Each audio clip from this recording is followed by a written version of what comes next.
Deirdre Broke. Question 8, Mr Speaker. Minister. Thank you, Mr Speaker. In September 2022, the Secretary of State for Education held introductory meetings with his counterparts in Scotland, Wales and Northern Ireland. The meeting produced wide-ranging discussions, including the cost of living issues. Education is devolved, so additional support in this regard will be the responsibility of the devolved governments in Scotland, Wales and Northern Ireland. Mr Speaker, the Government's lead advisor on food issues, Henry Dimbleby, has condemned Minister's response to the National Food Strategy, warning it could mean more children go hungry.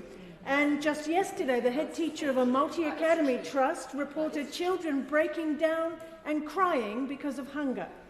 In Scotland, all children in primary 1 to 5 receive free school meals, and from the 14th of November, all eligible children up to the age of 16 will be receiving the Scottish child payment of £25 per week. As this cost of living crisis deepens, when will this government match the actions of the Scottish Government to support children in most need?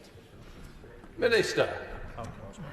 Thank you, Mr Speaker. We've provided £1.9 million funding in free school meals and over £2 billion in pupils premium. We are there to support disadvantaged students, and that's also why we're reforming education, to give those from disadvantaged students a good start in life. Maybe the lady and her counterparts in the devolved nations could also learn from what we're doing here in England.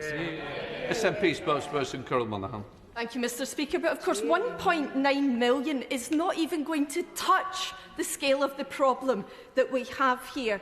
Recent research from PwC found that for every £1 invested in free school meals, there was a return on investment of £1.71 savings to the state.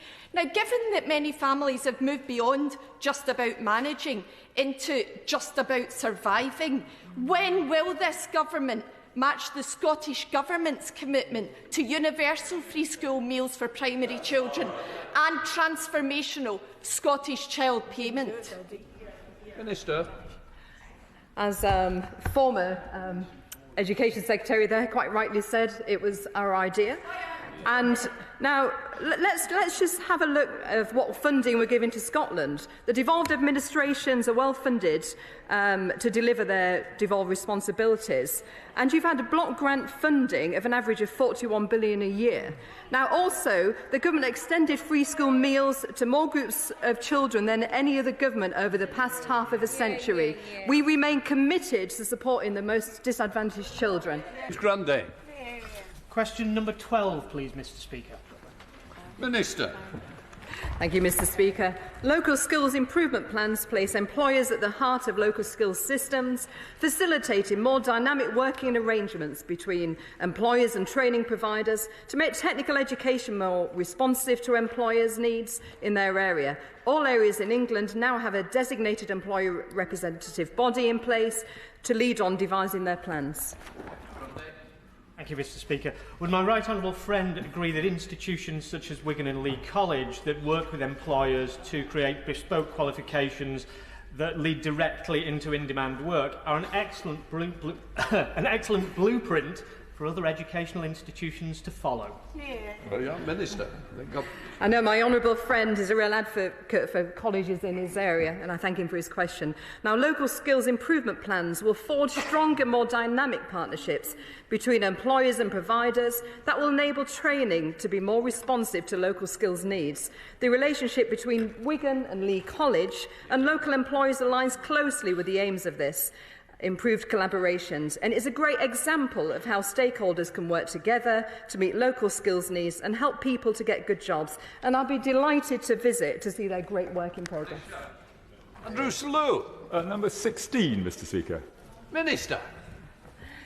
Thank you, Mr Speaker. We are investing in programmes that support science, technology and digital skills so that learners of all age, including my young son who's up in the gallery supporting Mummy today, are equipped to fulfil careers in the likes of computer numerical control operations. We are delivering on this through our skills reform programme, which is putting employers at the heart of our skills system.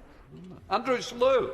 Mr. Speaker, we need around 1 million more engineers in this country. Amongst them, we need computer numeric control operators who can earn around £50,000 on the shop floor.